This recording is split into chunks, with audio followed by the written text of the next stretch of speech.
La nouvelle belle-fille méchante de mon père m'a brutalement harcelée à son mariage, ne sachant pas que j'étais sur le point de devenir sa belle-sœur. J'étais arrivée tôt à l'hôtel avec le quelque chose de bleu de ma nouvelle belle-mère, prévoyant de lui faire une surprise avant la cérémonie.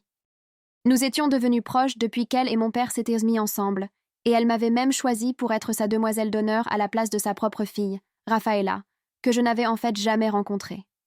Mais quand elle est entrée, je l'ai tout de suite reconnue. Extension de cheveux miteuse et faux bronzage inclus. J'avais perdu 27 kilos depuis la dernière photo de famille que mon père avait partagée, et mes cheveux étaient maintenant blonds au lieu de bruns. Donc, elle ne s'était pas rendue compte que j'étais la fille qui allait être sa nouvelle sœur. « Excusez-moi, qu'est-ce que vous foutez ici ?» a-t-elle exigé, me regardant de haut en bas avec dégoût. « C'est une suite nuptiale privée, réservée à la famille et aux invités seulement. Comment avez-vous fait pour passer la sécurité ?» Avant que je puisse m'expliquer, elle a crié « Les filles, on a un problème. » Une femme au hasard a fait irruption dans la suite. J'ai essayé de dire « Je suis », mais elle m'a immédiatement coupée. Et honnêtement, une partie de moi voulait voir quel genre de personne ma nouvelle belle-sœur était vraiment avant qu'elle ne sache qui j'étais. « Oh mon Dieu, regarde ta robe !» a dit Rafaela, tournant autour de moi comme un prédateur. « Tu as acheté ça à la friperie ? C'est tellement pathétique quand les pauvres essaient de s'infiltrer dans de belles soirées. Tu as probablement vu l'annonce du mariage en ligne et tu as pensé que tu pourrais faire semblant d'être à ta place ici. » Deux autres demoiselles d'honneur sont entrées et elle a annoncé « Regardez cette femme tragique qui essaie de se fondre dans le décor avec cette horrible robe et ses chaussures palichonnes. C'est vraiment triste. » Quand j'ai dit que j'étais là pour le mariage, elle a ri et a dit « Tu n'es pas sur la liste des invités. Je suis la fille de la mariée et je connais chaque personne invitée. Tu es probablement une de ces psychopathes qui s'incrustent au mariage pour essayer de voler des cadeaux ou de la nourriture. C'est quoi ton plan? Faire semblant d'être le plus sain de quelqu'un? » Le groupe de Rafaela a commencé à me filmer avec leur téléphone. Et j'ai réalisé que si je m'identifiais maintenant, cette vidéo de moi dégoulinante d'humiliation existerait pour toujours. Elle a attrapé mon sac à main sur la table et l'a vidé. Le collier de perles de ma défunte mère a roulé sur le sol. Voyons ce que tu essaies de voler. Oh, regarde! Du maquillage de supermarché bon marché et un téléphone à l'écran fissuré. Ce n'est clairement pas quelqu'un qui a sa place à un mariage à 100 000 $. Elle a donné un coup de pied au collier de ma mère et a dit « De fausses perles aussi. » Quelle honte! Quand je me suis penchée pour les ramasser, elle a marché sur ma main. « La sécurité est en route », a-t-elle annoncé, bien qu'elle n'ait appelé personne. « Mais d'abord, dis-nous qui tu es vraiment. Ma nouvelle belle-sœur, Georgia, est censée être ici. Et tu prends une place qui est destinée à des personnes vraiment importantes. Tu es obsédée par le marié? Tu as vu ma mère avec son fiancé riche et tu as décidé de ruiner leur journée? » Elle m'a poussée en arrière et j'ai trébuché sur la table de champagne. J'aurais pu dire « Je suis Georgia ». Mais les mots sont restés coincés dans ma gorge en la regardant prononcer mon nom tout en étant si cruelle. Une amie a suggéré que j'étais peut-être confuse. Mais Rafaela est devenue encore plus en colère. « Ne la défends pas. Elle est probablement malade mentale. Regardez-la, elle ne le nie même pas. Elle reste juste là comme une cinglée. » Elle s'est approchée de mon visage et a dit « Georgia est la demoiselle d'honneur. Et quand elle arrivera, on va se moquer de la folle qui a essayé d'infiltrer le mariage. » Elle a pris une bouteille de champagne et a commencé à la secouer. « Tu sais quoi? Tu as besoin d'apprendre ce qui arrive aux incrustés de mariage. » Elle l'a fait sauter et m'a aspergée de partout, trempant complètement ma robe et mes cheveux. « Oups, maintenant tu as vraiment l'air d'une poubelle. Une poubelle de rue couverte d'alcool. » « Parfait. » Les autres filles ont ri et pris des photos pendant que je restais là, dégoulinante, en pensant à ce que mon père ressentirait si je faisais une scène juste avant sa cérémonie. Comme je ne partais pas, elle a pris son téléphone et a vraiment appelé la sécurité de l'hôtel. « On a une intruse dans la suite nuptiale du penthouse. Elle est instable et refuse de partir. Elle est probablement dangereuse. Elle est peut-être sous l'effet de la drogue. Dépêchez-vous, s'il vous plaît. » Elle m'a souri et a dit « Ils vont t'arrêter. C'est un délit, intrusion et tentative de vol. Ta vie est sur le point d'être ruinée. » Elle a attrapé des ciseaux sur la table de maquillage et s'est approchée de moi. « En fait, assurons-nous que tu ne puisses plus jamais t'incruster à un autre mariage. » Elle m'a attrapé les cheveux et a vraiment coupé une grosse mèche. « Voilà, maintenant tu as l'air aussi folle à l'extérieur qu'à l'intérieur. Quand Georgia arrivera, la vraie demoiselle d'honneur, je lui raconterai comment j'ai protégé le mariage d'une harceleuse psychopathe qui allait probablement faire du mal à quelqu'un. À ce stade, j'étais trop sous le choc pour parler. C'est alors que la porte de la pièce adjacente s'est ouverte et que ma belle-mère est sortie dans sa robe de chambre, ses cheveux et son maquillage parfait. « Georgia, te voilà. » Je me demandais quand ma demoiselle d'honneur allait arriver. « Chérie, qu'est-il arrivé à tes cheveux ?» Les mains de Rafaela tenaient encore les ciseaux et ma mèche de cheveux coupée alors qu'elle nous regardait toutes les deux, son visage perdant toute couleur, alors qu'elle réalisait qu'elle venait d'agresser sa nouvelle belle-sœur. Les yeux de ma belle-mère sont passés des ciseaux à la touffe de cheveux blonds sur le sol, à ma tête massacrée, et tout son corps s'est raidi. Elle a traversé la pièce en courant et a pris mon visage dans ses mains, tournant ma tête pour vérifier si mon cuir chevelu avait des coupures pendant que Rafaela restait là, figée, mes cheveux toujours emmêlés dans ses doigts. Le champagne qui dégoulinait de ma robe formait des flaques sur le tapis blanc et faisait de petits bruits d'éclaboussure chaque fois que je bougeais. Les doigts de ma belle-mère tremblaient en touchant les bords déchiquetés où Rafaela avait coupé mes cheveux. Et elle a murmuré quelque chose que je n'ai pas pu entendre au début. Puis elle l'a dit plus fort. « Qu'as-tu fait à Georgia ?» Et sa voix s'est brisée sur mon nom. La bouche de Rafaela s'est ouverte et fermée, mais aucun mot n'est sorti, et les ciseaux dans sa main ont commencé à trembler si fort que j'ai cru qu'elle allait les laisser tomber. Sharon a fait un pas en arrière vers la porte, et Tiara a fait la même chose. Toutes les deux tenaient encore leur téléphone, mais ne filmaient plus. Mon père a dû entendre le bruit parce qu'il est apparu dans l'embrasure de la porte, vêtu de son smoking avec le nœud papillon encore défait, et un grand sourire sur son visage qui a disparu dès qu'il m'a vu. Il a tout saisi d'un coup. Moi, trempée de champagne avec des mèches de cheveux manquantes.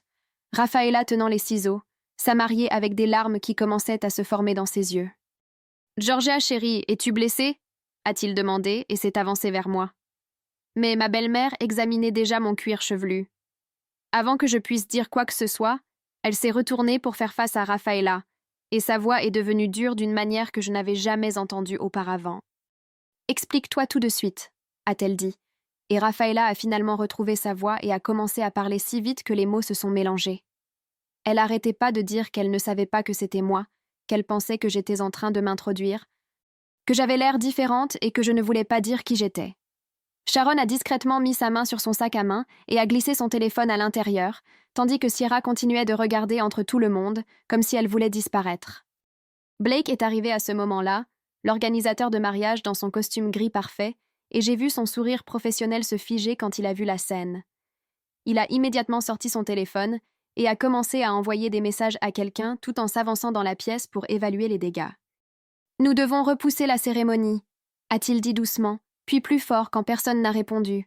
Ma belle-mère a tendu la main lentement et a pris les ciseaux de la main de Rafaela, les posant sur la table de maquillage, avant de dire à Blake d'appeler immédiatement la sécurité de l'hôtel. Elle m'a guidée vers le canapé et m'a fait asseoir, ses doigts revenant à mes cheveux pour examiner l'étendue des dégâts. Chaque fois qu'elle touchait les bords coupés, ses mains tremblaient de plus, et je pouvais la voir essayer de ne pas pleurer. Rafaela a soudainement repris vie et a commencé à faire les 100 pas, parlant de la façon dont tout cela n'était qu'un grand malentendu. Elle n'arrêtait pas de dire que j'aurais dû lui dire qui j'étais, que j'agissais bizarrement, que n'importe qui aurait fait ce qu'elle a fait s'ils avaient pensé que quelqu'un s'introduisait au mariage de leur mère. Le visage de mon père s'est assombri à chaque mot, et il s'est placé entre moi et Rafaela comme s'il me protégeait, même si elle ne tenait plus les ciseaux. Julius de la sécurité de l'hôtel est arrivé plus vite que je ne l'avais prévu. Un grand type en uniforme sombre qui a jeté un coup d'œil à la pièce et a immédiatement pris le contrôle. Il a demandé à tout le monde de rester calme et a commencé à déplacer les gens dans différentes parties de la suite, mettant Rafaela près de la fenêtre et me gardant sur le canapé avec mon père et ma belle-mère. L'atmosphère dans la pièce a complètement changé quand il est entré parce que soudain, ce n'était plus juste un drame familial, mais quelque chose qui pourrait impliquer la police. Je n'avais pas dit grand-chose depuis que ma belle-mère était entrée, mais quand Julius a demandé ce qui s'était passé, j'ai finalement retrouvé ma voix. « Je veux déposer une plainte pour agression », ai-je dit, et j'ai regardé le visage de Rafaela devenir blanc. Elle a immédiatement commencé à pleurer. De gros sanglots dramatiques, tout en disant « Je ne pourrais pas faire ça, pas aujourd'hui, pas le jour du mariage de sa mère. » Ma belle-mère a fermé les yeux comme si elle ressentait une douleur physique, prise entre sa fille, qui avait fait quelque chose de terrible, et faire ce qui était juste. Julius s'est tourné vers Sharon et Chiara et leur a demandé si elles avaient été témoins de ce qui s'était passé, et toutes les deux ont hoché la tête lentement. Il leur a demandé de ne pas partir et a dit qu'il aurait besoin de leur déclaration et a voulu savoir si quelqu'un avait enregistré quelque chose. J'ai vu la main de Chiara se diriger vers son sac à main sans y penser, et Julius l'a aussi remarqué. Blake s'est approché de Julius et a commencé à lui murmurer quelque chose sur le fait de devoir gérer les appels des fournisseurs immédiatement. Son téléphone bourdonnait déjà sans arrêt, et je pouvais voir des messages textes s'accumuler sur son écran. Il s'est dirigé vers la fenêtre et a commencé à passer des appels l'un après l'autre. Sa voix calme et professionnelle alors qu'il disait aux gens qu'il y avait des difficultés techniques avec le système de son. Julius s'est tourné vers moi et m'a demandé si j'avais des blessures physiques qui devaient être documentées. J'ai tendu ma main là où Rafaela avait marché dessus et lui ai montré les marques rouges sur mes jointures. Puis j'ai ramassé le collier de perles de ma mère là où je l'avais rassemblé sur le sol plus tôt et j'ai signalé les rayures qui n'étaient non pas là ce matin. Julius a sorti son téléphone et a photographié ma main sous différents angles, puis a pris des gros plans des perles endommagées. Il a pris des notes dans un petit carnet sur les dommages matériels et m'a demandé combien valait le collier. Je lui ai dit qu'il était inestimable parce qu'il appartenait à ma mère décédée. Mais la valeur d'assurance était d'environ 3000 $. Blake était toujours au téléphone en train de dire à quelqu'un que la cérémonie commencerait avec 90 minutes de retard et je l'ai entendu mentionner que les invités arrivaient déjà en bas. Mon père s'est rapproché de moi et a posé sa main sur mon épaule, me demandant doucement si j'étais vraiment bien ou si j'avais besoin de soins médicaux. J'ai secoué la tête, mais ma belle-mère est venue et a demandé à Blake de nous laisser un moment seuls. Elle m'a guidée vers le coin de la pièce près de la porte de la salle de bain, pendant que tout le monde restait occupé par ses tâches. Ses yeux étaient pleins de larmes, et elle n'arrêtait pas de toucher doucement mes cheveux abîmés. Elle a demandé ce dont j'avais besoin d'elle en ce moment, et je lui ai dit sans détour que Rafaela devait faire face à de vraies conséquences, et non s'en tirer avec une agression juste parce que c'était un jour de mariage. Ma belle-mère a hoché la tête lentement, et je pouvais voir à quel point ça la blessait d'entendre ça. Mais elle comprenait. Rafaela a soudainement commencé à se diriger vers nous de l'autre côté de la pièce, mais Julia s'est mise juste devant elle et a levé la main. Il lui a dit qu'elle devait maintenir une distance pendant une enquête active et qu'elle ne pouvait pas approcher la victime. Le visage de Rafaela est devenu rouge et elle a commencé à crier que c'était ridicule, que je ruinais tout exprès juste pour faire du mal à sa mère. Sharon s'est déplacée avec malaise et s'est éloignée de son amie, ne voulant clairement pas être associée à l'explosion. Chiara s'est approchée de Julius tranquillement et a tapé sur son bras pour attirer son attention. Elle a dit qu'elle avait quelque chose d'important à lui montrer et a sorti son téléphone. Je l'ai regardé le déverrouiller et lui montrer l'écran, expliquant qu'elle avait enregistré toute la scène depuis que j'étais entrée. Elle a dit que ce que Rafaela avait fait était mal et qu'elle était prête à partager la vidéo comme preuve, même si elles étaient amies. Rafaela a regardé Sarah la bouche ouverte, comme si elle ne pouvait pas croire la trahison. Blake a mis fin à un autre appel et est revenu vers le groupe, de la sueur sur le front. Il a annoncé que nous pouvions repousser la cérémonie d'1 heure maximum avant de perdre complètement notre créneau de lieu. La salle de réception avait un autre mariage après les heures et ne pouvait pas s'adapter à un plus long retard.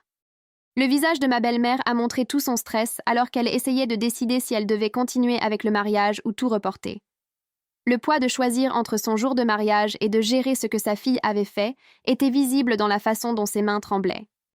Je ne pouvais plus rester là à regarder tout le monde gérer le gâchis de Rafaela. Alors, je me suis excusée pour aller à la salle de bain. Dès que j'ai fermé la porte derrière moi, j'ai vu mon reflet dans le miroir, et les larmes sont finalement venues. Mes cheveux avaient l'air d'avoir été passés au hachoir, avec une section entière manquante et le reste inégal et déchiqueté. Je me suis assise sur la cuvette fermée des toilettes et j'ai sangloté dans mes mains, laissant sortir tout le choc que j'avais retenu. Un léger coup à la porte est venu, et la voix d'une femme a demandé si elle était au bon endroit. Elle a dit qu'elle s'appelait Megan X, et que Blake l'avait appelée en tant que styliste d'urgence pour aider avec une situation de cheveux. Sa gentillesse à ce moment-là, la façon douce dont elle a parlé à travers la porte, a brisé ce qui restait de mon contrôle, et j'ai pleuré plus fort. J'ai ouvert la porte et l'ai laissée entrer, regardant son sourire professionnel vaciller quand elle a vu les dégâts. Elle a immédiatement commencé à examiner mes cheveux, passant ses doigts à travers pour voir avec quoi elle devait travailler. Elle a ouvert sa mallette pleine de ciseaux et d'outils de coiffure et m'a dit qu'elle pouvait arranger ça, qu'elle avait vu pire et l'avait réparé. Pendant qu'elle commençait à égaliser les bords, je pouvais entendre les voix devenir plus fortes dans la pièce principale. La voix de mon père a traversé la porte alors qu'il disait à Rafaela que son comportement était totalement inexcusable et qu'elle avait montré à tout le monde exactement quel genre de personne elle était vraiment. Les sanglots dramatiques de Rafaela ont suivi immédiatement, le genre qui ressemblait plus à une performance qu'à de vrais pleurs. Megan a continué à travailler sans relâche, ne commentant pas le drame à l'extérieur alors qu'elle transformait ce qui restait de mes cheveux en quelque chose qui semblait intentionnel au lieu d'être attaqué. Julius a frappé à la porte de la salle de bain et a dit qu'il avait besoin de me parler quand je serais prête. Megan lui a dit que nous avions besoin de 10 minutes de plus et il a dit qu'il attendrait dehors avec son superviseur qui venait d'arriver. Elle a travaillé plus vite mais toujours avec soin, créant une courte coupe pixie qui avait l'air plutôt bien compte tenu de ce qu'elle avait au départ. La porte s'est rouverte et Julius est entré avec un homme plus âgé dans le même uniforme de sécurité qui s'est présenté comme le superviseur de Julius. Ils avaient des papiers dans leurs mains et Julius a expliqué que si je voulais porter plainte, je devais signer les formulaires maintenant. Il a dit que l'hôtel prenait l'agression très au sérieux et avait une politique de tolérance zéro pour la violence sur leur propriété. Le superviseur a ajouté qu'avec les preuves qu'ils avaient, les accusations tiendraient définitivement et que Rafaela pourrait être arrêtée aujourd'hui. La décision semblait énorme, sachant que cela se passerait au mariage de mon père, mais j'ai quand même pris le stylo. À travers la porte de la salle de bain, nous avons entendu la voix de ma belle-mère claire et ferme malgré l'émotion. Elle a annoncé que la cérémonie se déroulerait dans 45 minutes, mais serait réduite à la famille immédiate seulement. La réception était reportée indéfiniment jusqu'à ce qu'ils puissent tout réorganiser correctement. Puis sa voix est devenue plus dure alors qu'elle disait à Rafaela qu'elle ne participerait pas en tant que demoiselle d'honneur, ni à aucune partie de la cérémonie. Le silence qui a suivi était lourd du poids de la réalité des conséquences qui s'abattaient enfin. Sharon a frappé à la porte de la salle de bain et a demandé si elle pouvait entrer une seconde. J'ai hoché la tête et elle s'est glissée à l'intérieur, regardant Megan travailler pour égaliser les bords déchiquetés de mes cheveux. Elle est restée là à tripoter son téléphone pendant un moment, avant de dire qu'elle était désolée de ne pas avoir arrêté Rafaela quand les choses sont devenues incontrôlables. Elle a admis qu'elle savait toutes que Rafaela pouvait être méchante parfois, mais ne s'attendait jamais à ce qu'elle aille aussi loin avec les ciseaux et le champagne. Ses mains tremblaient en parlant, et je pouvais voir qu'elle était sincèrement bouleversée par ce qui s'était passé. Megan a continué à travailler sans relâche, utilisant ses ciseaux à effiler pour mélanger les morceaux plus courts en quelque chose qui semblait intentionnel. Le téléphone de mon père a commencé à bourdonner, et il a répondu, le mettant sur haut-parleur quand la voix de l'avocat de la famille est arrivée. L'avocat m'a dit de tout documenter tout de suite pendant que c'était encore frais dans ma mémoire.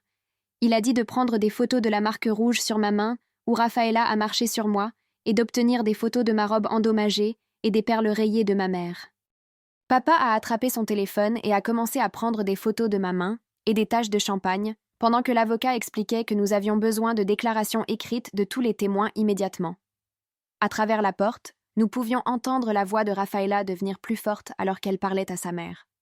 Elle disait que tout ça était de ma faute parce que je ne lui avais pas dit qui j'étais tout de suite. Elle a affirmé que je l'avais délibérément laissée s'embarrasser parce que je voulais la faire passer pour une mauvaise personne au mariage. Sa voix est devenue plus stridente alors qu'elle insistait sur le fait que j'étais manipulatrice et que j'avais planifié tout ça pour ruiner sa relation avec sa mère. La voix de ma belle-mère a coupé court, tranchante et froide, disant à Rafaela d'arrêter de trouver des excuses pour une agression. Blake est apparu à la porte de la salle de bain, l'air stressé et tenant sa tablette. Il a dit que plusieurs invités en bas avaient remarqué la présence de la sécurité et posèrent des questions sur le retard.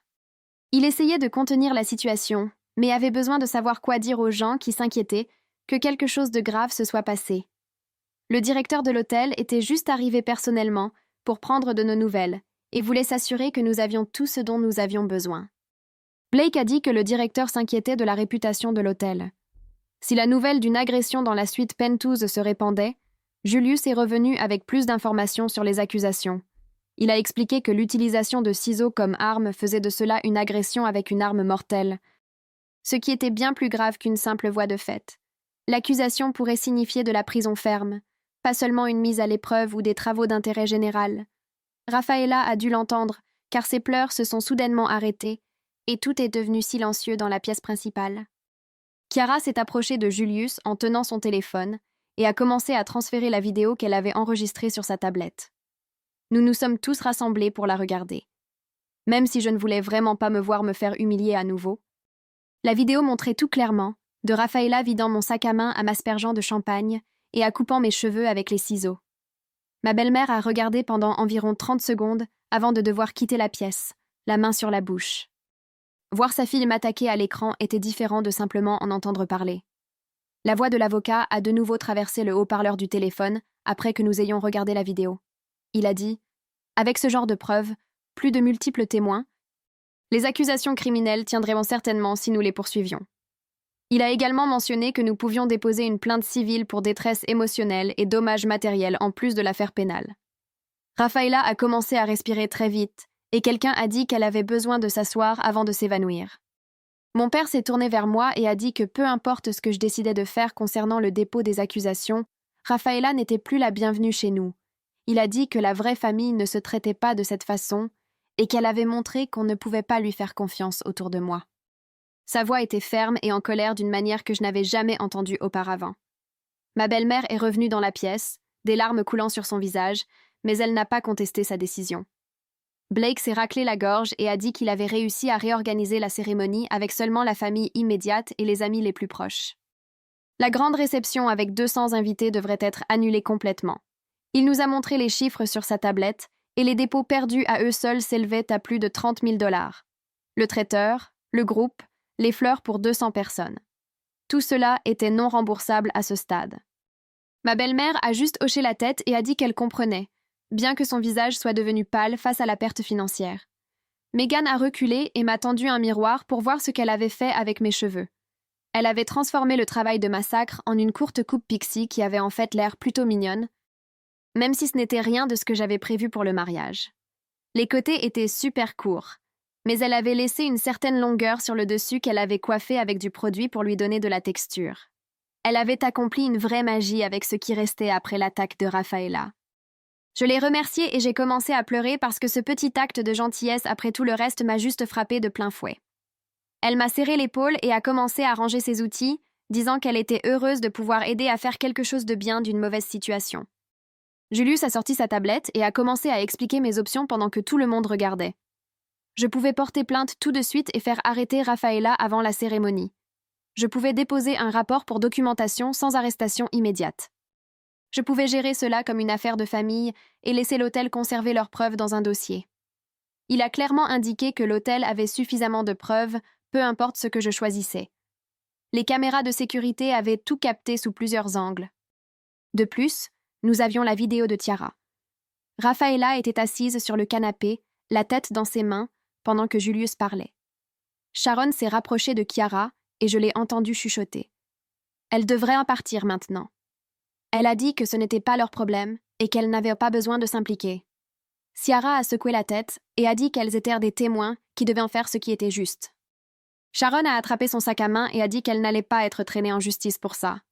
Ciara lui a dit de penser à ce que Rafaela m'avait fait avec ses ciseaux. Leur amitié se brisait sous nos yeux. Ma belle-mère est revenue dans la pièce, l'air plus posé, mais ses yeux étaient en rouge. Elle a marché directement vers moi et a pris mes mains dans les siennes. Elle a dit qu'elle soutenait toute décision que je prenais concernant le dépôt des accusations. Elle a admis que Rafaela n'avait jamais fait face à de réelles conséquences pour son comportement auparavant. Sa voix s'est brisée quand elle a dit que c'était peut-être ce dont sa fille avait besoin. Elle avait l'air plus âgée d'une certaine manière, comme si le poids de ses échecs en tant que mère l'avait vieillie. J'ai dit à Julius que je voulais déposer un rapport de police, mais j'ai demandé si Rafaela pouvait rester à l'hôtel. Je ne voulais pas qu'elle soit arrêtée et emmenée avant la cérémonie. Julius a vérifié avec son superviseur au téléphone et a dit qu'il pouvait le faire. Rafaela devrait rester dans une chambre séparée sous la surveillance de la sécurité de l'hôtel. C'était plus de gentillesse qu'elle ne m'en avait montré quand elle me coupait les cheveux. Le maquilleur est venu et a commencé à travailler sur mon visage, qui était strié de larmes. Mon père est descendu au parking souterrain pour récupérer ma robe de rechange dans sa voiture. Celle trempée de champagne était complètement ruinée et sentait l'alcool. Tout le monde a fait semblant de ne pas remarquer que je recommençais tout de zéro. Megan a travaillé rapidement pour arranger mon maquillage pendant que Blake passait d'autres appels. Julius a expliqué les conditions à Rafaela qui a hoché la tête sans lever les yeux. Elle a accepté l'isolement surveillé plutôt que d'être emmenée au poste de police immédiatement. 2 gardes de sécurité sont venus pour l'escorter vers un petit bureau à un autre étage. Elle s'est levée lentement et a regardé sa mère une dernière fois. Son visage était désespéré et suppliant, mais ma belle-mère a juste hoché la tête. Rafaela a suivi les gardes sans rien dire de plus. Blake est venu avec son téléphone me montrant le calendrier mis à jour. Les invités commençaient à poser des questions sur le retard et à s'agiter en bas. Il leur a dit qu'il y avait une urgence médicale mineure, mais que tout était sous contrôle. Il a dit que la vérité créerait plus de drame que quiconque n'en avait besoin en ce moment. Certains invités publiaient déjà sur les réseaux sociaux en demandant ce qui se passait. Blake a demandé à son assistant de surveiller les publications pour s'assurer que rien ne sortait. Ma belle-mère s'est assise à côté de moi pendant que Megan terminait mon maquillage. Elle a demandé si je voulais toujours être sa demoiselle d'honneur après tout ça. Je lui ai dit oui parce que Rafaela n'allait pas me prendre ça aussi. Elle m'a serré fort dans ses bras et a murmuré des excuses pour ce que sa fille avait fait. Elle a dit qu'elle aurait dû voir ça venir et faire quelque chose plus tôt. Je ne savais pas quoi dire, alors je l'ai juste serrée dans mes bras. Nous avions 30 minutes avant le début de la cérémonie modifiée. J'ai aidé ma belle-mère avec les dernières touches sur sa robe et son voile. Nous n'avons pas parlé de Rafaela ou de ce qui se passerait après aujourd'hui. Le silence était bizarre, mais aussi nécessaire après tout ce chaos. Mon père est revenu avec ma robe de rechange, qui était plus simple que celle qui était ruinée. Elle était bleu marine au lieu de la lavande trempée de champagne. Tout le monde s'est détourné pendant que je me changeais derrière un paravent dans le coin. La nouvelle robe me convenait bien, même si ce n'était pas ce que j'avais prévu. Sharon et Chiara donnèrent leur déclaration écrite à Julius au bureau. Elles ont tout noté ce qu'elles ont vu du début à la fin. Julius leur a fait signer et dater les papiers pour le dossier officiel. Sharon a fini la première et est partie sans dire au revoir à personne. Tiara est venue vers moi avant de partir et m'a serré la main. Elle a murmuré qu'elle était désolée pour tout ce qui s'était passé. Elle a dit que Rafaela avait toujours été méchante, mais jamais à ce point. Leur départ a été comme une autre conséquence à laquelle Rafaela n'avait pas pensé. Blake a regardé sa montre et a dit que nous devions descendre pour la cérémonie maintenant, ou perdre complètement le lieu. Je suis descendue avec mon père qui me tenait le bras pendant que ma belle-mère suivait avec Blake, qui faisait les derniers ajustements à son voile. La salle de cérémonie avait l'air immense avec seulement 20 personnes éparpillées sur les premières rangées au lieu des 200 chaises qu'ils avaient installées. Mon père me regardait toutes les quelques secondes pendant que je me tenais à côté de sa mariée, tenant son bouquet. Les places vides où Rafaela et les demoiselles d'honneur auraient dû se tenir rendaient tout bizarre et silencieux. L'officiant a commencé la cérémonie, et quand ma belle-mère a prononcé ses vœux sur l'union de nos familles avec amour et respect, sa voix s'est brisée et elle a dû faire une pause. J'ai vu ma tante s'essuyer les yeux avec un mouchoir, même si elle ne savait pas ce qui s'était passé à l'étage. La cérémonie s'est terminée rapidement sans toutes les lectures et la musique spéciale qu'ils avaient prévue. Nous avons pris quelques photos, mais tout le monde avait l'air raide et mal à l'aise. Julius est venu pendant que le photographe rangeait et nous a discrètement dit que Rafaela avait été emmenée au poste de police pour être interrogée. Ma belle-mère a juste hoché la tête et s'est détournée sans rien demander de plus. La grande réception a été annulée, alors nous sommes juste allés au restaurant de l'hôtel pour dîner avec les membres de la famille qui étaient restés. Tout le monde a pris sa nourriture et a fait de petites conversations sur la météo et la circulation. Mon père a gardé sa main sur la mienne pendant tout le repas et l'a serrée chaque fois que quelqu'un essayait de poser des questions sur Rafaela. Après le dîner, ma belle-mère m'a demandé de venir dans le couloir pendant 1 minute. Elle m'a tendu un chèque et a dit qu'il couvrirait toutes les factures médicales, la robe, la réparation du collier de ma mère et la thérapie si je le voulais. Elle a aussi dit qu'elle était désolée pour tout ce que sa fille avait fait et qu'elle aurait dû voir ça venir. J'ai pris le chèque et je lui ai dit que ce n'était pas sa faute. Mais nous savions toutes les deux que ce n'était pas tout à fait vrai. 2 jours plus tard, j'étais assise dans un petit bureau en ville pendant qu'un procureur examinait toutes les preuves que Julius avait recueillies. Elle m'a montré la vidéo du téléphone de Sarah et les photos de ma main et de mes cheveux coupés. Elle a expliqué que Rafaela serait accusée de voies de fait et de coups et blessures, ce qui resterait sur son casier judiciaire. La procureure a dit qu'avec la preuve vidéo et les témoins, Rafaela obtiendrait probablement une mise à l'épreuve et des travaux d'intérêt général puisque c'était sa première infraction. Elle m'a demandé si j'étais d'accord avec cela ou si je voulais pousser pour des accusations plus sérieuses. J'ai dit que la mise à l'épreuve était bien parce que je voulais juste que tout cela soit terminé. La semaine suivante, l'avocat de Rafaela a appelé pour un accord de plaidoyer selon lequel elle suivrait des cours de gestion de la colère et resterait loin de moi pendant 2 ans. L'ordonnance de ne pas approcher signifiait qu'elle ne pouvait assister à aucun événement familial où j'étais présente ou me contacter de quelque manière que ce soit. J'ai accepté parce qu'un procès ne ferait que prolonger les choses. Ma belle-mère m'a appelé quelques jours plus tard pour me dire qu'elle s'était inscrite, elle et Rafaela, à une thérapie familiale. Elle a dit qu'elle avait réalisé qu'elle avait laissé Rafaela s'en tirer avec trop de choses pendant trop longtemps et qu'elles avaient besoin d'une aide professionnelle. Elle m'a dit que le comportement méchant de Rafaela n'avait pas commencé du jour au lendemain et qu'elle se sentait responsable de ne pas l'avoir arrêté plus tôt. 3 semaines après le mariage, mes cheveux avaient suffisamment poussé pour que la styliste puisse leur donner une forme normale. Le collier de perles de ma mère est revenu réparer du bijoutier, mais je pouvais encore voir de minuscules rayures quand la lumière les frappait d'une certaine manière. Ma main avait complètement guéri, mais parfois je sentais encore cette pression fantôme de la chaussure de Rafaela. Les choses physiques s'amélioraient, mais je continuais à faire des rêves où j'étais piégée dans cette suite, pendant que tout le monde se moquait de moi. Mon père a commencé à m'emmener dîner tous les mardis, juste nous deux. Il choisissait des restaurants loin de là où nous pourrions croiser quelqu'un que nous connaissions. Et nous parlions de tout sauf du mariage. Un soir, il m'a dit qu'il était fier de la façon dont j'avais géré tout cela et que Rafaela ne serait plus jamais autorisée à s'approcher de moi. Il a dit qu'il s'en assurerait, même si cela signifiait manquer certaines vacances avec sa femme. Il a aussi dit qu'il aurait aimé mieux me protéger et qu'il aurait dû savoir que quelque chose n'allait pas quand Rafaela ne voulait pas me rencontrer avant le mariage. Ces dîners sont devenus la meilleure partie de ma semaine car j'avais l'impression de retrouver mon père sans tout le drame de la belle famille. Ma belle-mère a continué à m'envoyer des nouvelles sur les travaux d'intérêt général de Rafaela dans un refuge pour sans-abri et sur la façon dont la thérapie se déroulait. Elle a dit que Rafaela apprenait les conséquences et commençait à comprendre à quel point elle avait eu tort. Je n'ai jamais répondu à ses messages, mais je n'ai pas non plus bloqué son numéro. Une partie de moi espérait que Rafaela changerait vraiment, mais la plupart du temps, je voulais juste oublier qu'elle existait. Le mariage avait l'impression de s'être passé il y a des années, même si cela ne faisait que quelques semaines. Tout le monde dans notre famille agissait différemment maintenant, plus prudents et silencieux les uns avec les autres. La famille que nous étions censés devenir à ce mariage ne s'est jamais vraiment formée. Au lieu de cela, nous sommes devenus quelque chose d'autre, quelque chose de brisé avec lequel nous essayons tous de comprendre comment vivre. Le premier signe que les choses s'empiraient est arrivé lorsque mon téléphone a commencé à exploser de notifications. Blake avait essayé de garder le désordre du mariage privé, mais quelqu'un a posté les images de sécurité en ligne.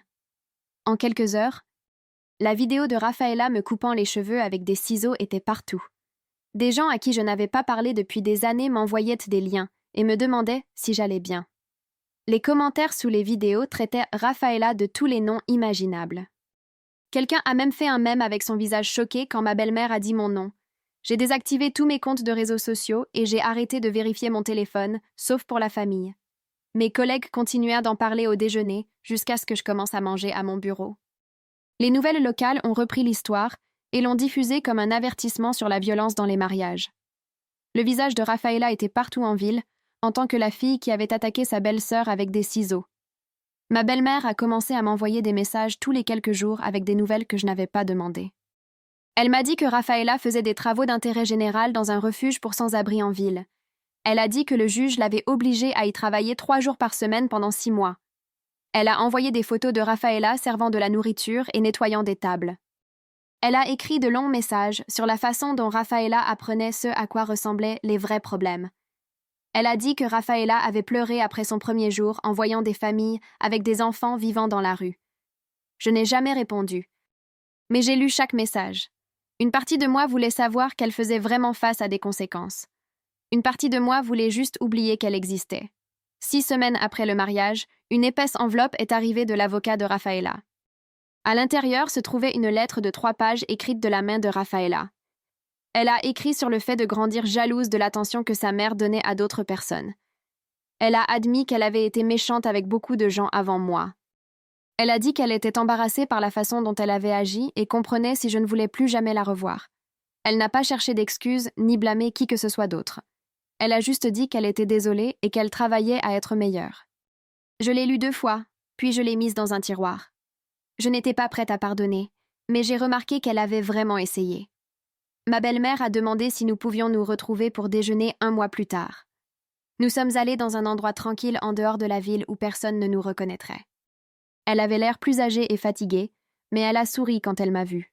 Nous avons d'abord parlé de sujets sûrs, comme la météo et le travail. Puis elle m'a dit qu'elle était allée en thérapie aussi, pour comprendre comment elle avait élevé quelqu'un capable d'une telle cruauté.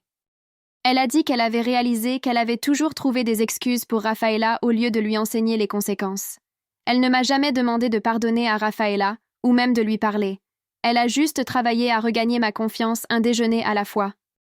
Nous avons commencé à nous rencontrer toutes les 2 semaines, et lentement c'est devenu plus facile. 3 mois après le mariage, papa a prévu son dîner d'anniversaire dans son steakhouse préféré. Juste lui, ma belle-mère et moi à une table dans un coin. Personne n'a mentionné Rafaela ou demandé pourquoi elle n'était pas là. Nous avons ri des mauvaises blagues de papa et partagé un dessert. Ma belle-mère lui a offert une montre et je lui ai donné des billets de concert. C'était comme un vrai dîner de famille pour la première fois depuis le mariage. Nous avons pris des photos ensemble, et tout le monde avait l'air vraiment heureux. Cette nuit-là, c'était comme une preuve que nous pouvions être bien sans Rafaela dans les parages. Quelques semaines plus tard, ma belle-mère a appelé pour dire que Rafaela avait terminé son programme de conseil.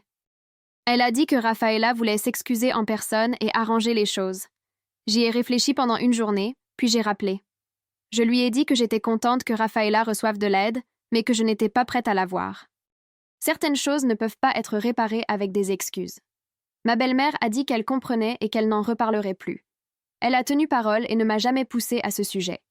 L'hôtel a envoyé une lettre officielle s'excusant pour la violation de la sécurité et le traumatisme que j'avais subi. Ils ont proposé de payer toutes mes séances de thérapie pendant 1 an. Julius a appelé personnellement pour prendre de mes nouvelles. Il a dit que l'hôtel avait changé ses politiques à cause de ce qui s'était passé. Il a envoyé des fleurs pour mon anniversaire, avec une note disant qu'il espérait que je guérissais. Le directeur a offert la totalité de notre facture de mariage en guise d'excuse. Ces étrangers qui faisaient preuve de gentillesse m'ont aidé plus qu'ils ne le savaient probablement. 6 mois après cette horrible journée, je me suis réveillée un matin et j'ai réalisé que je me sentais à nouveau normale. Papa et ma belle-mère semblaient un plus forts après avoir survécu à la crise. Ils avaient appris à mieux communiquer et à fixer des limites. J'avais appris à me protéger et à ne pas me sentir coupable. Rafaela recevait toujours de l'aide quelque part loin. Nous étions tous dans de meilleurs endroits que nous ne l'avions été à ce mariage. La famille que nous avions prévu d'être n'a jamais eu lieu, mais ce que nous avons construit à la place était honnête et réel. C'est tout pour le moment. Merci d'avoir juste traîné et exploré tous ces petits détails avec moi.